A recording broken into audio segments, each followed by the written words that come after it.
Hello, happy Easter. Not speaking of Easter, but of Christmas. Do y'all get a lot of Christmas cards, and then what do you do with them? Do you hold on to them for a while, and then after a few months you say, okay, feng shui, let's clear the clutter, they're out. I used to do that until last year I found something to do with them. This, wreaths. This one is last year's Christmas cards. Yes, we get a lot. The one over here is, let's see if I can get it, is our wedding cards from 27 years ago. So that's what I'm going to show you today, is how to do that. It's inexpensive, it's a little time consuming, but it's fun, and it's fun to look at. Oh, and there's my new shirt. Unsocial Butterfly. That's me. Let me get everything set up and we'll get to it, okay?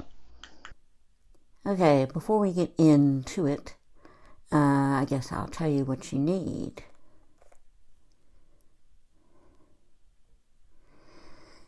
You need toothpicks, a glue gun and glue sticks. This is a 9.5-inch ring from Dollar Tree. So guess what it cost?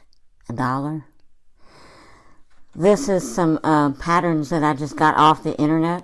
I just printed them off, and then I cut them out of chipboard. You're going to use these to make the patterns for those. Now this one, the Merry Christmas one, I just used one kind of pattern of leaf in just different sizes. But you see how I found this little ornate piece in one of the cards? I'll show you. That's what you need to look for, so you can kind of like highlight it.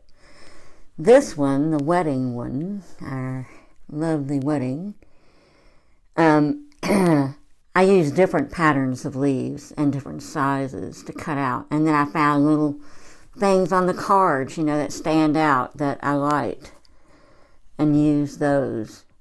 It's pretty fun to do and discover all the different aspects of a card, actually. Okay, so I've got them all marked and all cut out. There's probably right at 300 leaves in here from Christmas cards.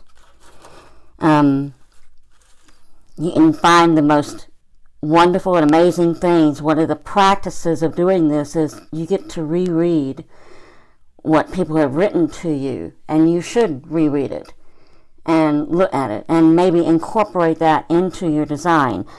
Kind of like you find little treasures, like this right here, Dear Mike and Patty. That handwriting is very unique, and very unique to our dear friend Forrest Neely. I also have his signature somewhere in here, but I didn't dig for it. There are also other little treasures like that. That is Devon and Teresa Page. They are friends of ours from up here, involved with the Harley Owners Group. Devon passed away from COVID a month or so ago. I love you, Teresa. Thinking about you all the time. So, anyway, that will have a special place and will be displayed like that, not with the color side. It will have that up, because that means something to me. So anyway, what we want to do is, or you don't have to do this, I just find this the easiest thing to do, and you may say I'm anal, and yes I am, but I come by it honestly. I'll sort them into like the same patterns, and then the size. See, I have some big ones of this pattern, and then I have some small ones of this pattern. So I'll kind of put all those together, and it will come in helpful whenever you're starting to arrange the pattern for your wreath. You'll have color, and you'll have If you want all the same patterns in the same place or on the same level, then you have that done. If you want to disperse them with other patterns, you can do that pretty easily and display the colors. It's going to be, it may seem like a lot, but it's well worth it in the end to do this. So what I'm going to do is I'm going to start doing that, and then I'll come back and show you what we need to do with them after we sort. Hasta pasta. Okay, excuse the shaking. I'm trying to wait for it to kind of stop. I have sorted. Don't get too involved in sorting because you're just going to make yourself crazy. Just sort the shapes and the sizes and then put some semblance of colors together. Don't go crazy about it because you'll just be there all the time. So see, here's some little ones of this shape. And the big ones of that same shape. And then this and this. Next thing you're going to want to do is have... Let me move some of these out of the way. Have a protective surface down because you're going to be hot gluing. So you have toothpicks, correct? And you'll take your leaf, turn it over, pick up the toothpick, put it down however far down you want it to be. Remember, this is going to be sticking into the foam wreath, and the larger ones will probably be in back, so you might want to make them a little higher on the toothpick so they'll show from behind. You'll see what I mean when we start putting it together. Glue gun, be careful.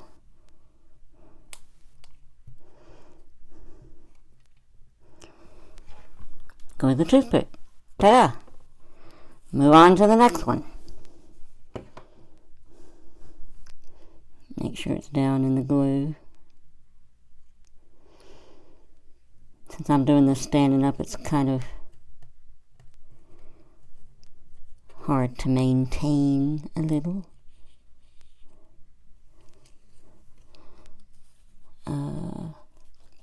Let's get one of these. These are one of the shorter ones, so we're going to move it up a little because it'll probably be towards the front. Do as I say, not as I do. Isn't that what your mama always said? I find myself saying that when the kids were younger. Do as I say, not as I do.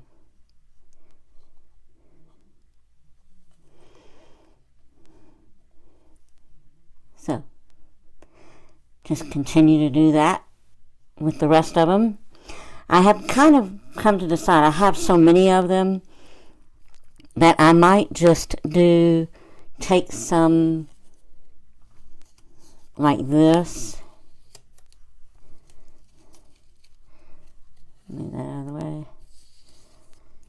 And make some sort of arrangement on some blank greeting cards. Recycle them into their purpose. Like just here's a Christmas in July greeting card. Hope you're having fun. Wouldn't it be interesting if you sent it to one of the friends and it was their greeting card?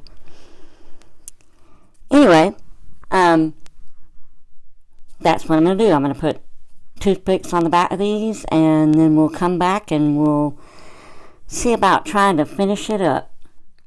Don't forget about your special ones. If you're going to use them on your wreath, then you're going to need to do the same thing. Put toothpicks on the back of them. Okay? See you after a while. And we're back.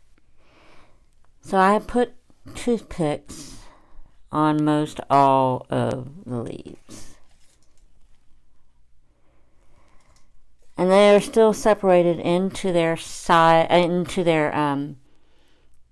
designs, like all the designs here, and into size. They are no longer separated by color. That got a little difficult to do, but I have a general idea. Remember I told you I was going to see about putting some of the leaves on blank cards. So this is what I have done. We have this one. So this is just stuff I've cut out of the cards, off of the cards. And I have this one. Isn't that pretty? And then I have this one, which are just the basic leaf design, but I've taken a glass cabochon and that I have fused with a decal and put that on there. So that brings up another thing. Remember I did the video on how to use the microwave oven kiln. That is going on all this month. If you go out to my website and make a purchase of $20, you're automatically entered into a drawing to win that microwave kiln kit and the microwave oven. This is over $100 value, and yours for a chance to win it for if you make a purchase of $20. It's a no-lose situation. You get something for your $20, but you also get entered into a contest to win this prize. So go out to the website. I'll have it written down on here. All right, what we're going to start out with are the smaller ones. I had originally thought about the larger ones, but the smaller ones, and you start inside the ring.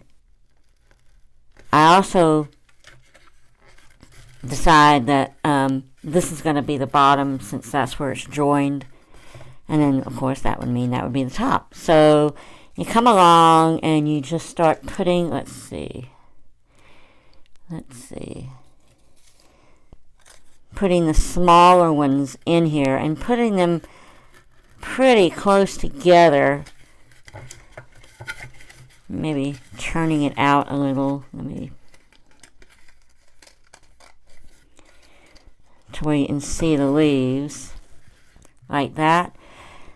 So you're going to just go around and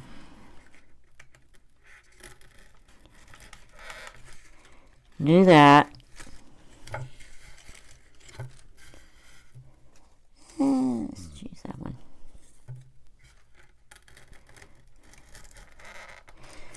And then when you get through with that inner ring, then you'll just come and just move out just a little bit and do it like that until you get all the inside pretty full. Then you'll start on the outside with the bigger ones, such as moi, like that. So I'm going to go and start filling in the wreath, and then I will be back and show you the finished product, and we'll go from there. Hasta pasta. So okay, here's the finished product. I like it. I incorporated some of the little special things I was telling you about, and also I put a hook on the top side to hang it by. You can hang it however you want to. Just make sure that it goes in deep enough to the foam, because it'll pull out once you hang it if it's not set there very well. Also, remember the month of April, whenever you buy something from my website, $20 or more, you are automatically entered into the giveaway for the microwave oven kiln and the microwave oven. I do have a video out on how to use that. Also, in the month of May, I am going to be putting the swimsuits on my website at half price, which means they'll be $5 for the month of May and probably April. So go out there and look. They run a little small, especially on the top side, so keep that in your brain. After May, I don't know what I'm going to do with them, but they won't be on the website anymore. So this month and next month, go out there and look and get you a swimsuit for $5. And that's about it. It was nice visiting with y'all. I hope y'all had a happy Easter and that the rest of your month goes well. I will be back later with another how-to video. Bye.